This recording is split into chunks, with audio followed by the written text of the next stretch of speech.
أعوذ بالله من الشيطان الرجيم. يا أيها الذين آمنوا إذا قيل لكم تفسحوا في المجالس فافسحوا يفسح الله لكم وإذا قيل انشزوا فانشزوا يرفع الله الذين آمنوا منكم والذين أوتوا العلم درجات والله بما تعملون خبير. السلام عليكم ورحمة الله وبركاته. إن الحمد لله نحمده ونستعينه ونستغفره ونعوذ بالله من شرور أنفسنا ومن سيئات أعمالنا. من يهده الله فلا مضل له ومن يضلل فلا هادي له. أشهد أن لا إله إلا الله وحده لا شريك له وأشهد أن محمدا عبده ورسوله. قال الله تعالى في كتابه الكريم: يا أيها الذين آمنوا اتقوا الله حق تقاته ولا تموتن إلا وأنتم مسلمون. يا أيها الناس اتقوا ربكم الذي خلقكم من نفس واحدة وخلق منها زوجها وبث منهما رجالا كثيرا ونساء واتقوا الله الذي تساءلون به والأرحام إن الله كان عليكم رقيبا. يا أيها الذين آمنوا اتقوا الله وقولوا قولا سديدا يصلح لكم أعمالكم ويغفر لكم ذنوبكم ومن يطع الله ورسوله فقد فاز فوزا عظيما. أما بعد فإن أصدق الحديث كتاب الله وخير الهدى هدى النبي صلى الله عليه وسلم وشر الأمور محدثاتها فإن كل محدثة في الدين بدعة وكل بدعة ضلالة وكل ضلالة في النار. معاشر المسلمين والمسلمات rahimani wa rahimakumullah jami'an. Alhamdulillah, kita bersyukur kepada Allah Azza wa Jal atas segala limpahan nikmat dan karunia yang telah Allah berikan kepada kita semuanya. Nikmat yang begitu banyak, nikmat yang begitu besar, yang mana lisan ini tidak akan pernah sanggup untuk menghitung-hitung nikmat Allah Azza wa Jal satu demi satu. Salawat beserta salam senantiasa tercurahkan kepada baginda Rasulullah sallallahu alaihi wasallam, kepada keluarga beliau, kepada sahabat-sahabat beliau, dan orang-orang yang senantiasa pegang teguh di atas sunnah Rasulullah sallallahu alaihi wasallam. Ma'asyiral muslimin wal muslimat rahimani wa rahimakumullah jami'an. Pada hari yang berbahagia ini, di sini ana akan menggantikan Ustaz Qasim hafizallahu taala. Beliau tidak bisa hadir dikarenakan sakit. Syafahullahu syifaan ajilan, semoga beliau diberikan kesehatan kembali. Di pagi hari yang mulia ini, di sini ana akan sedikit membahas tentang garis besar perjalanan seorang hamba menuju alam akhirat. Kehidupan kita dimulai saat kita berada di rahim ibu kita saat berumur 4 bulan. Allah Azza wa Jal memerintahkan malaikat untuk meniupkan ruh, kemudian mencatatkan 4 perkara tentang ajalnya, rizkinya, kehidupannya, tentang amalannya, bahagia dan sengsaranya. Kemudian setelah itu kita dilahirkan dari rahim ibu kita.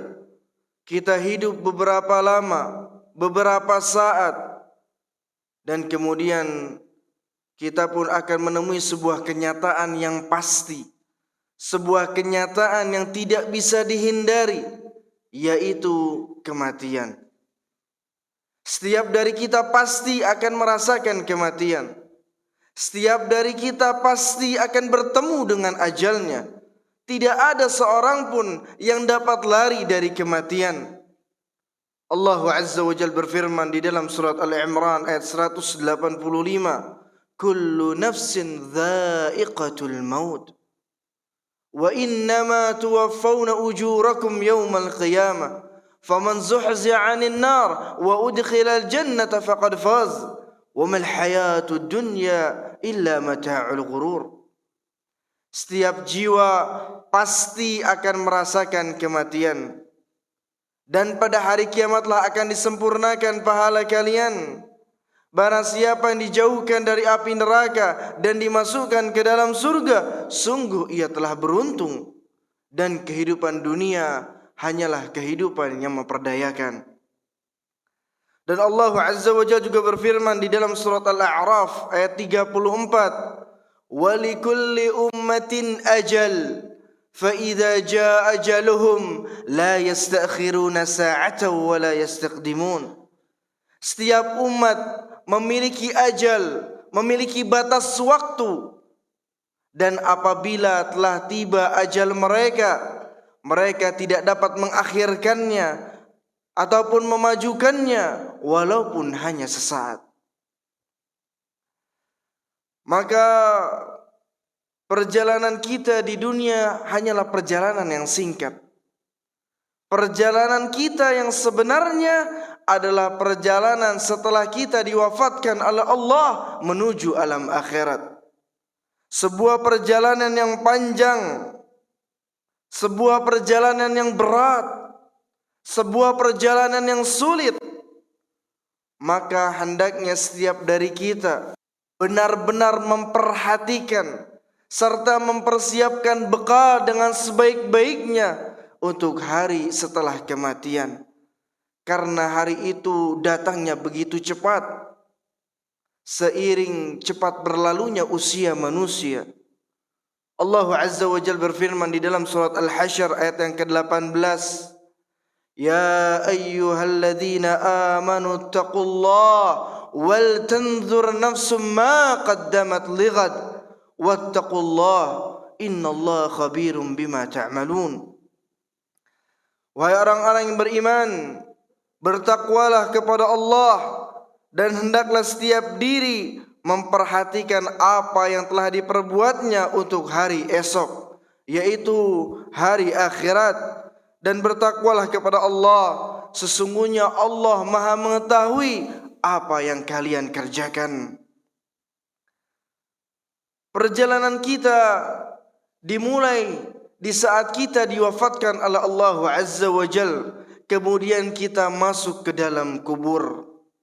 Alam kubur adalah fase pertama menuju alam akhirat. Di dalam kubur, setiap manusia pasti akan merasakan himpitan alam kubur. Begitu dahsyatnya himpitan alam kubur. Bahkan sahabat yang mulia Sa'ad bin Mu'adz radhiyallahu taala anhu merasakan himpitan itu. Padahal kematiannya membuat arsy bergetar. Dibukakannya pintu-pintu langit, disaksikan oleh 70.000 malaikat. Rasulullah sallallahu alaihi wasallam bersabda, "Hadzal ladzi taharraka lahu al-'arsy wa futihat lahu abwabus sama' wa syahidahu 70,000 minal malaikah laqad damma dammatan thumma furija an." Peristiwa ini, peristiwa kematian Sa'ad bin Mu'adz, membuat arsy bergetar. Pintu-pintu langit dibuka, disaksikan oleh 70.000 malaikat. Sungguh ia telah dihimpit dengan himpitan yang keras, kemudian dia dibebaskan. Na'udzubillah min dzalik. Semoga kita berlindung kepada Allah Azza wa Jalla agar terbebas dari azab kubur. Amin amin ya rabbal alamin. Kemudian sahabat yang mulia Utsman bin Affan radhiyallahu taala anhu Beliau pernah menangis terseduh-seduh hingga membasahi jenggot beliau. Ketika beliau berada di pekuburan, beliau teringat akan sabda Nabi sallallahu alaihi wasallam, anna Nabi sallallahu alaihi wasallam qala, innal qabra awwalu manazilil akhirah, faman naja minhu fama ba'dahu aysara minhu, wa man lam yanju minhu fama ba'dahu ashaddu minhu. Qala Rasulullah sallallahu alaihi wasallam, ma ra'aitu manzaran qat illa wal qabra afdha'u minhu. Dari Rasulullah sallallahu alaihi wasallam beliau bersabda, sesungguhnya alam kubur adalah fase pertama dari fase-fase akhirat. Barang siapa yang selamat dari fitnahnya, maka yang setelahnya pasti akan lebih mudah. Dan barang siapa yang tidak selamat dari fitnahnya, maka yang setelahnya pasti akan lebih sulit. Kemudian Rasulullah sallallahu alaihi wasallam bersabda, sungguh aku tidak pernah melihat sebuah pemandangan yang sangat mengerikan dari pemandangan alam kubur. Maka dari itu kita diperintahkan oleh Rasulullah sallallahu alaihi wasallam untuk meminta perlindungan kepada Allah Azza wa Jal dari 4 perkara. Disebutkan dalam sebuah hadis yang diriwayatkan oleh Imam Muslim dari Abu Hurairah radhiyallahu taala anhu mengatakan, anna Rasulullah sallallahu alaihi wasallam qala, idza tashahhada ahadukum falyasta'idz billah min 4. Yaqul Allahumma inni a'udzu bika min 'adzabi jahannam wa min 'adzabil qabr wa min fitnatil mahya wal mamat wa min syarri fitnatil masiihid dajjal. Rasulullah sallallahu alaihi wasallam bersabda, apabila salah seorang dari kalian bertasyahud, yaitu tasyahud yang terakhir, maka mintalah perlindungan kepada Allah dari 4 perkara. Kemudian Nabi SAW membacakan sebuah doa, Allahumma inni a'udzu bika min 'adzabi jahannam wa min 'adzabil qabr wa min fitnatil mahya wal mamat wa min syarri fitnatil masiihid dajjal. Ya Allah, aku berlindung kepadamu dari siksa api neraka, dari siksa kubur, dari fitnah kehidupan dan kematian, dan dari kejelekan fitnah al-Masihid Dajjal. Ini doa yang sangat penting. Kita berlindung dari 4 hal yang luar biasa. Bahkan Imam Tawus, salah satu ulama tabi'in rahimahullah ta'ala, mewajibkan anaknya untuk membaca doa ini dalam setiap solatnya. Pernah suatu ketika anaknya ditanya oleh Imam Tawus, apakah engkau membaca doa ini? Kemudian anaknya mengatakan tidak. Kemudian Imam Tawus mengatakan, kembalilah kamu ulangi solatmu. Subhanallah. Karena pentingnya doa ini. Jumhur ulama mengatakan bahwasannya doa ini sunnah yang sangat ditekankan untuk dibaca oleh setiap muslim.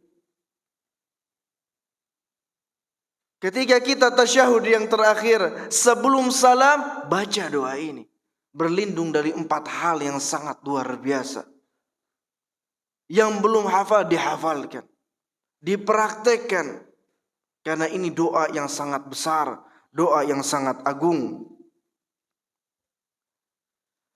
Kemudian ikhwani fillah azani Allah wa iyyakum, setelah kita melewati alam kubur, kemudian kita pun akan dibangkitkan oleh Allah Azza wa Jal. Allah Azza wa Jal berfirman dalam surat Yasin ayat yang ke-51, wa nufikha fis-sur fa idza hum minal ajdathi ila rabbihim yansilun. Kemudian ditiupkanlah sangkakala, tiupan yang kedua, tiba-tiba mereka keluar dari kuburnya menuju Rabb mereka. Lalu manusia akan dikumpulkan di padang mahsyar dalam keadaan tidak berpakaian, tidak beralas kaki, dan juga tidak dikhitan. Dari Aisyah radhiyallahu taala anha mengatakan, Rasulullah sallallahu alaihi wasallam bersabda, "Yuhsyarun nasu yaumal qiyamah hufatan uratan ghulla." Qultu, "Ya Rasulullah, an-nisa wal-rijalu jami'an yanzuru ba'duhum ila ba'd?" Qala, "Ya Aisyah, al-amru asyaddu an yanzuru ba'duhum ila ba'd."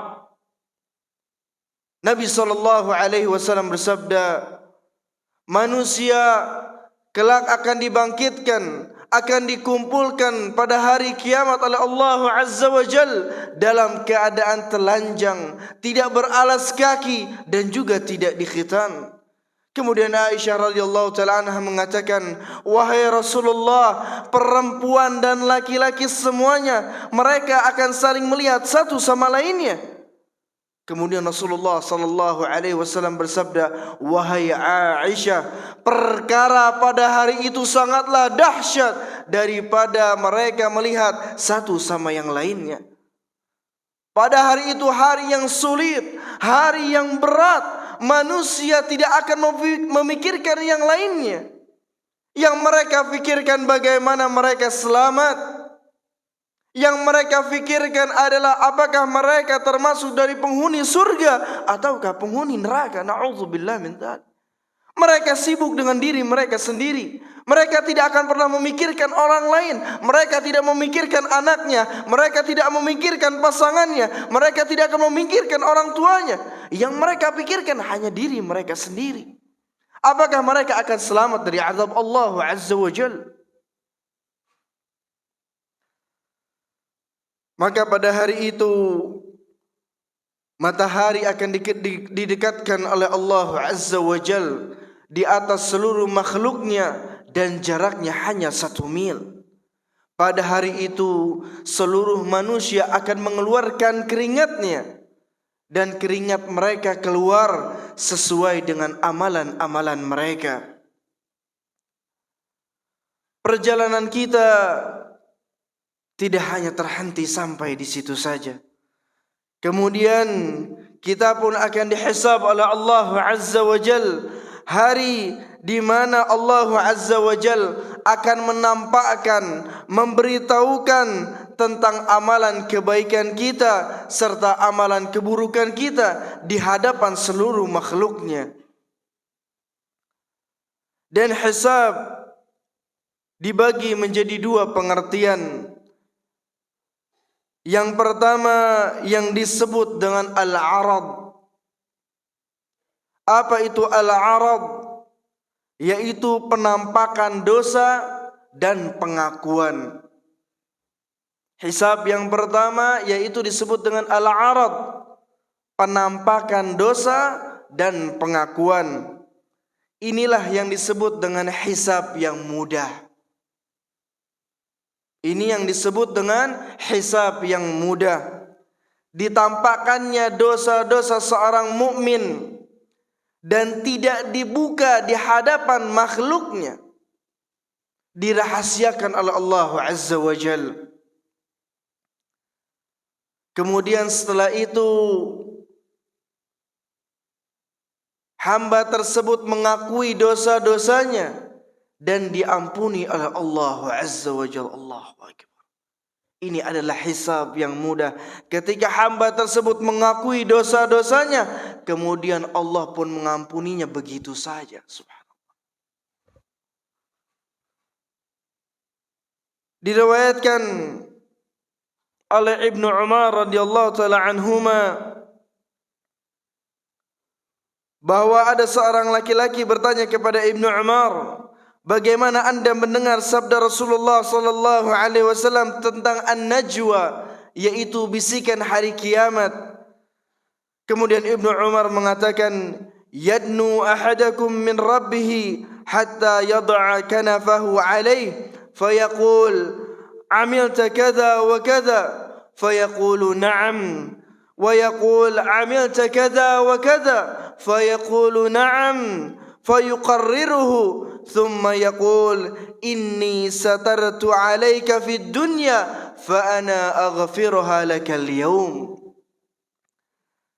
Apa yang disebut dengan an-najwa, bisikan di hari kiamat, yaitu salah seorang dari kalian mendekat kepada Rabb-Nya, kemudian diletakkan naungannya di atasnya, kemudian Allah berfirman, apakah kamu telah melakukan ini dan ini? Kemudian hamba tersebut mengatakan, na'am, ya benar ya Allah. Kemudian Allah berfirman, apakah kamu melakukan ini dan ini? Hamba tersebut mengatakan, ya benar. Kemudian terus Allah mengulanginya. Kemudian Allah berfirman, sesungguhnya aku telah menutupi dosa-dosamu di dunia, maka pada hari ini aku telah mengampunimu. Allahu Akbar. Inilah yang disebut dengan al-arad. Dan ini diberikan hanya khusus bagi orang-orang yang beriman kepada Allah Azza wa Jalla. Kemudian Rasulullah sallallahu alaihi wasallam sering berdoa kepada Allah Azza wa Jalla, Allahumma hasibni hisaban yasira. Allahumma hasibni hisaban yasira. Ya Allah, hisablah diriku dengan hisab yang mudah. Kemudian yang kedua yang disebut dengan munaqasyah. Yang disebut dengan munaqasyah, yaitu ketika Allah Azza wa Jal bertanya kepada hambanya secara detail, satu persatu. Munaqasyah adalah ketika Allah bertanya kepada hambanya secara detail, satu persatu, ditanya satu. Maka inilah yang disebut dengan hisab yang berat. Hisab yang membuat seorang hamba celaka. Hisab yang membuat seorang hamba binasa. Rasulullah sallallahu alaihi wasallam bersabda, "Man husiba 'udzib." Qalat Aisyah, faqultu awalaysa yaqulu Allah Ta'ala fasawfa yuhasabu hisaban yasira. Qalat faqal innama dhalika al-'arad walakin man nuqisha al-hisab yuhlik. Barang siapa yang dihisab pasti akan disiksa. Maka hisab di sini adalah hisab munaqasyah. Aisyah bertanya, bukankah Allah telah berfirman, maka ia akan dihisab dengan hisab yang mudah? Kemudian Rasulullah sallallahu alaihi wasallam bersabda, itu adalah al-'arad yang tadi kita telah sebutkan. Ketika seorang hamba, seorang mukmin ditampakkan dosa-dosanya oleh Allah, kemudian diakui oleh dirinya, oleh mukmin tersebut, kemudian Allah pun mengampuni semua dosa-dosanya. Inilah yang disebut dengan al-'arad. Kemudian Rasulullah sallallahu alaihi wasallam melanjutkan sabdanya, namun barang siapa yang dimunaqasyah hisabnya, maka ia akan binasa. Hisab munaqasyah akan membuat seorang hamba binasa. Seorang hamba tersiksa karena akan ditanya secara detail satu demi satu. Hartanya akan ditanya 1 sen demi 1 sen. Setiap waktunya, per sekennya akan ditanya oleh Allah Azza wa Jal satu demi satu. Inilah hisab yang berat. Maka dari itu Rasulullah sallallahu alaihi wasallam berdoa kepada Allah agar diberikan hisab yang mudah. Karena kita butuh dengan hisab yang mudah agar kita selamat dari hisab yang berat. Ma'asyiral muslimin wal muslimat rahimani wa rahimakumullah jami'an. Setelah itu akan ada yang namanya mizan, hari ditimbangnya amalan manusia. Barang siapa yang amalan kebaikannya lebih berat, maka dia akan mendapatkan kebahagiaan yang bahagia. Dia akan mendapatkan keberuntungan. Tapi barang siapa yang amalan kebaikannya itu ringan, maka dia akan celaka. Allah Azza wa Jalla berfirman di dalam surat Al-Qari'ah ayat yang ke-6 sampai yang ke-9. فَأَمَّا مَنْ ثَقُلَتْ مَوَازِينُهُ فَهُوَ فِي عِيشَةٍ رَاضِيَةٍ وَأَمَّا مَنْ خَفَّتْ مَوَازِينُهُ فَأُمُّهُ هَاوِيَةٌ. Maka adapun orang-orang yang berat timbangan kebaikannya, maka dia akan mendapatkan kehidupan yang diridai. Dan adapun orang-orang yang ringan timbangan kebaikannya, maka tempat kembalinya adalah neraka hawiyah. Na'udzubillah min dzalik. Dan perlu diketahui bahwa amalan yang paling berat timbangannya adalah tauhid. Tauhid adalah amalan yang paling berat timbangannya pada hari kiamat kelak. Disebutkan dalam sebuah hadis Rasulullah sallallahu alaihi wasallam bersabda, qala Musa, ya Rabbi, 'allimni syai'an adhkuruka wa ad'uk. Qal, qul ya Musa, la ilaha illallah. قال يا ربي كل عبادك يقولون هذا.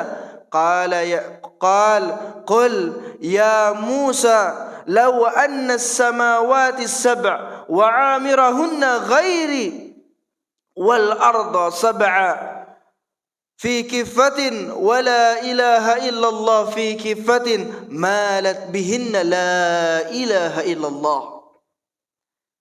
Disebutkan dalam sebuah hadis percakapan antara Nabi Musa dengan Allah Azza wa Jal. Nabi Musa mengatakan, ya Rabb, ya Allah, ajarkan kepadaku sesuatu yang aku bisa ingat kepadamu dan aku bisa berdoa kepadamu. Kemudian Allah berfirman, wahai Musa, katakanlah la ilaha illallah. Kemudian Nabi Musa mengatakan lagi, ya Rabb, wahai Tuhanku, semua hambamu mengatakan demikian. Kemudian Allah berfirman, wahai Musa, jika seandainya 7 lapis langit beserta penghuninya, kecuali aku, kata Allah, dan juga seluruh 7 lapis bumi ditimbang dalam sebuah timbangan, kemudian kalimat la ilaha illallah ditimbang dalam sebuah timbangan yang lainnya, pasti akan lebih berat kalimat la ilaha illallah. Maka amalan yang paling berat di timbangan adalah kalimat tauhid, kalimat la ilaha illallah. Disebutkan dalam hadis yang lainnya, ada seseorang yang ditampakkan, diperlihatkan catatan amalannya. Ada 99 catatan amalannya, amalan-amalan keburukannya, yang mana satu catatannya sejauh mata memandang. Kemudian Allah bertanya pada orang tersebut, apakah engkau mengakui dosa-dosa ini? Hamba tersebut mengatakan, ya. Apakah yang mencatatnya ini berbuat zalim kepadamu? Hamba tersebut mengatakan, tidak. Tidak ada kezaliman pada hari itu. Kemudian Allah mengeluarkan satu catatan amalan kebaikannya berupa satu kartu yang bertuliskan kalimat la ilaha illallah. 99 catatan dosanya ditimbang pada satu timbangan. Kemudian bitaqah, kartu kalimat la ilaha illallah, ditimbang pada timbangan yang lainnya. Maka beratlah timbangan la ilaha illallah. Kemudian Allah mengampuni semua dosa-dosanya. Maka kalimat tauhid adalah kalimat yang paling mulia. Jika seseorang dapat merealisasikannya, dapat mengamalkan makna kalimat tauhid, maka dia pasti akan masuk surga. Rasulullah sallallahu alaihi wasallam bersabda, "Man qala la ilaha illallah khalisan min qalbihi dakhala al-jannah." Barang siapa yang mengatakan la ilaha illallah ikhlas dari dalam hatinya, maka dia akan masuk surga. Kalimat la ilaha illallah bukan hanya sekedar diucapkan saja, diyakini di dalam hatinya, kemudian diamalkan isi kandungannya, maka orang tersebut akan dimasukkan ke dalam surga Allah Azza wa Jalla. Kemudian setelah itu akan ada sirat, jembatan yang membentang di atas neraka jahanam. Disebutkan bahwa ciri-ciri atau bentuk sirat tersebut atau jembatan tersebut adalah jembatan yang sangat licin. Sirat atau jembatan yang membentang di atas neraka jahanam adalah jembatan yang sangat licin, dan di atasnya ada besi-besi dan kawat berduri yang ujungnya itu bengkok seperti bentuk kail, yang mana kail-kail tersebut atau besi-besi tersebut siap untuk mengambil orang yang melewatinya. Dan juga diriwayatkan dari Abu Sa'id Al-Khudri radhiyallahu taala anhu berkata, sampai kepadaku kabar bahwa sirat itu lebih halus dari rambut dan lebih tajam dari pedang. Sirat lebih halus, lebih tipis dari rambut dan lebih tajam dari pedang. Dan setiap dari kita pasti akan melewatinya. Tidak ada seorang pun melainkan pasti akan melewati sirat tersebut. Allah Azza wa Jalla berfirman di dalam surat Maryam ayat yang ke-71, "Wa im minkum illa wariduha kana ala rabbika hatman maqdiya." Dan tidak ada seorang pun dari kalian melainkan akan mendatangi neraka itu. Hal itu bagi Rabbmu adalah suatu keharusan yang sudah ditetapkan. Maka setiap dari kita pasti akan melewati sirat tersebut. Dan di antara mereka ada yang melewatinya seperti kilat. Di antara mereka ada yang melewatinya seperti angin. Di antara mereka ada yang melewatinya seperti kuda yang sedang berlari. Dan di antara mereka ada yang sampai merangkak. Dan di antara mereka pun ada yang terjatuh ke dalamnya. Na'udzubillah min dzalik. Kemudian Nabi SAW berdiri di atas sirat mengatakan, "Ya Rabb, salim salim." Ya Allah, selamatkanlah, selamatkanlah. Nabi SAW begitu cintanya kepada umatnya, berdoa kepada Allah Azza wa Jal agar umatnya diselamatkan oleh Allah Azza wa Jal ketika melewati sirat. Nabi SAW ingat kepada umatnya, "Ya Allah, salim salim, ya Allah selamatkanlah, ya Allah selamatkanlah." Begitu besar kecintaan Nabi SAW kepada umatnya. Maka kita sebagai umatnya harus benar-benar mencintai Rasulullah sallallahu alaihi wasallam. Bagaimana cinta kita kepada Rasulullah sallallahu alaihi wasallam? Yaitu dengan taat kepada perintah-perintahnya, menjalankan sunnah-sunnahnya, menjauhi apa yang dilarang oleh Rasulullah sallallahu alaihi wasallam, membenarkan segala kabar apa yang datang dari Rasulullah sallallahu alaihi wasallam, tidak beribadah kecuali apa yang disyariatkan oleh Rasulullah sallallahu alaihi wasallam. Itu bukti cinta kita kepada Rasulullah sallallahu alaihi wasallam. Jika kita ingin diingat oleh Rasulullah sallallahu alaihi wasallam, maka kita harus menjadi pengikut Rasulullah sallallahu alaihi wasallam yang mencintai beliau dan mengamalkan sunnah-sunnah beliau. Maka ma'asyiral muslimin wal muslimat rahimani wa rahimakumullah jami'an, setelah itu akan ada yang namanya al-qantarah. Sebelum kita masuk ke dalam surga, kita akan melewati al-qantarah, yang mana qantarah tersebut disebut juga dengan sebuah jembatan. Para ulama berbeda pendapat yang dimaksud jembatan tersebut. Di antara mereka ada yang mengatakan bahwasanya qantarah adalah ujung dari sirat, jembatan yang membentang di atas neraka Jahannam. Di antara mereka ada yang mengatakan bahwasanya qantarah ini berbeda jembatan dengan sirat. Dan di qantarah tersebut manusia akan diadili oleh Allah Azza wa Jalla. Tidak ada lagi kezaliman di antara manusia.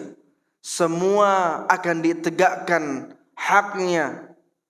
Yang manusia yang pernah memukul saudaranya di hari itu akan dipukul. Yang mengambil harta saudaranya pada hari itu dia akan mengambil harta saudaranya. Yang pernah membunuh seorang muslim pada hari itu dia pun akan dibunuh. Semuanya ditegakkan. Dan tidak ada kezaliman pada hari itu. Ketika semuanya telah ditegakkan dan tidak ada kezaliman lagi, barulah mereka akan masuk ke dalam surga. Dan yang pertama kali akan membuka pintu surga adalah Rasulullah sallallahu alaihi wasallam. Diberikan keutamaan oleh Allah Azza wa Jalla sebagai makhluk Allah yang pertama kali membuka pintu surga. Barulah setelah itu yang pertama kali masuk ke dalam surga adalah umatnya Rasulullah sallallahu alaihi wasallam. Allah Azza wa Jalla memberikan keutamaan kepada umatnya Rasulullah sallallahu alaihi wasallam. Kemudian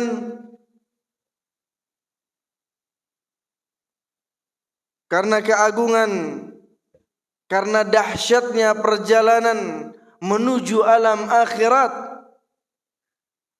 sampai-sampai Nabi sallallahu alaihi wasallam mengatakan, "Lau ta'lamuna ma a'lam la dhahiktum qalilan wa la bakaitum katsiran." Jika seandainya kalian mengetahui apa yang aku ketahui, niscaya kalian akan sedikit tertawa dan banyak menangis. Jika seandainya kita mengetahui hakikat kebenarannya dengan sebenar-benarnya, hakikat perjalanan menuju alam akhirat, niscaya kita pasti akan bersungguh-sungguh di dalam beramal. Kita tidak akan mungkin bermalas-malasan, bermain-main. Kita pasti akan banyak menangis karena takut akan azab Allah Azza wa Jalla. Karena takut kita tidak diselamatkan oleh Allah Azza wa Jalla.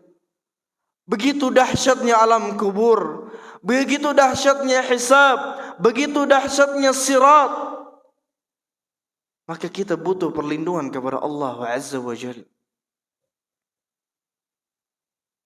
Maka dengan kita mempelajari perjalanan kita yang sebenarnya menuju alam akhirat, kita akan tahu ini adalah sebuah perjalanan yang pasti, sebuah perjalanan yang nyata, bukan cerita dan khayalan belaka. Dan ini merupakan bentuk keimanan kita kepada hari akhir. Karena keimanan pada hari akhir merupakan sebuah keimanan yang disebutkan dalam rukun iman yang 6. Meskipun ini adalah sesuatu yang gaib, yang kita tidak ketahuinya, maka kita wajib untuk mengimani hal-hal tersebut. Karena ini dikabarkan langsung oleh Allah Azza wa Jal dan dikabarkan langsung oleh Rasulullah sallallahu alaihi wasallam. Dan ini bukan khayalan-khayalan belaka, bukan cerita-cerita bohong. Ini adalah cerita yang benar dan pasti akan terjadi.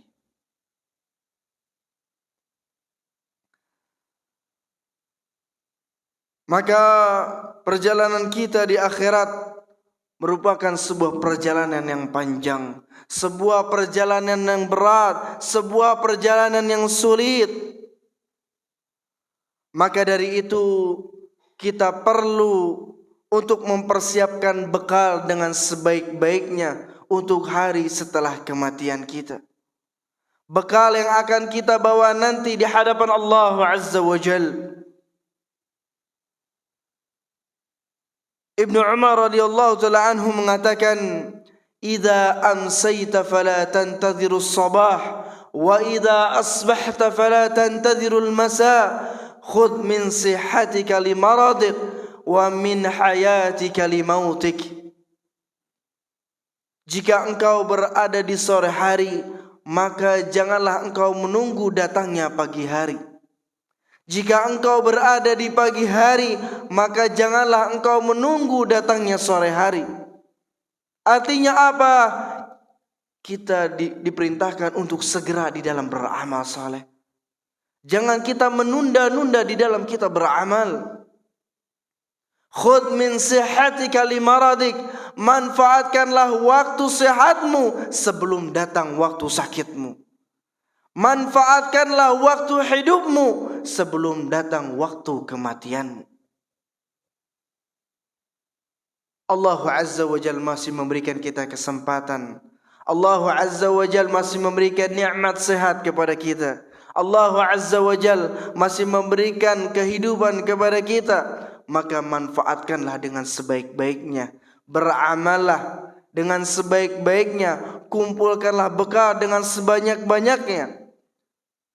Bertaubatlah kepada Allah Azza wa Jal dari segala dosa-dosa yang telah kita lakukan. Karena kematian itu datangnya tiba-tiba. Tidak ada seorang pun dari kita yang mengetahui kapan kita akan mati. Di mana kita akan mati. Hanya Allah Azza wa Jalla yang mengetahui jawabannya. Tidak ada seorang pun yang tahu kapan kita akan mati. Dan sakit bukan menjadi sebab seorang mendekati ajalnya. Berapa banyak orang yang sehat diwafatkan oleh Allah Azza wa Jalla. Tua bukan menjadi sebab dia mendekati ajalnya. Berapa banyak orang-orang yang masih muda diwafatkan oleh Allah Azza wa Jalla. Ini menunjukkan bahwasanya kematian tidak memandang orang tersebut harus sakit, tidak memandang orang tersebut harus tua. Tidak ada seorang pun yang tahu kapan datangnya kematian. Maka itu kita harus mempersiapkan bekal dengan sebaik-baiknya sebelum kematian itu datang menghampiri kita semuanya. Maka dengan kita mempelajari jalanan kita menuju akhirat, semoga ini bisa menjadi bekal kita untuk nanti di akhirat kelak. Semoga Allah Azza wa Jal menyelamatkan kita di alam kubur. Semoga Allah Azza wa Jal menghisab kita dengan hisab yang mudah. Semoga Allah Azza wa Jal memberatkan timbangan kita di hari kiamat kelak. Semoga Allah Azza wa Jal memasukkan kita ke dalam surganya. Amin, amin ya rabbal alamin. Mudah-mudahan apa yang disampaikan ini bisa bermanfaat untuk diri ana pribadi dan untuk semuanya. Ana mohon maaf, ana izin terlebih dahulu karena ana ada daurah di Pakojan, di Masjid At-Taqwa Pakojan di daerah Pakojan.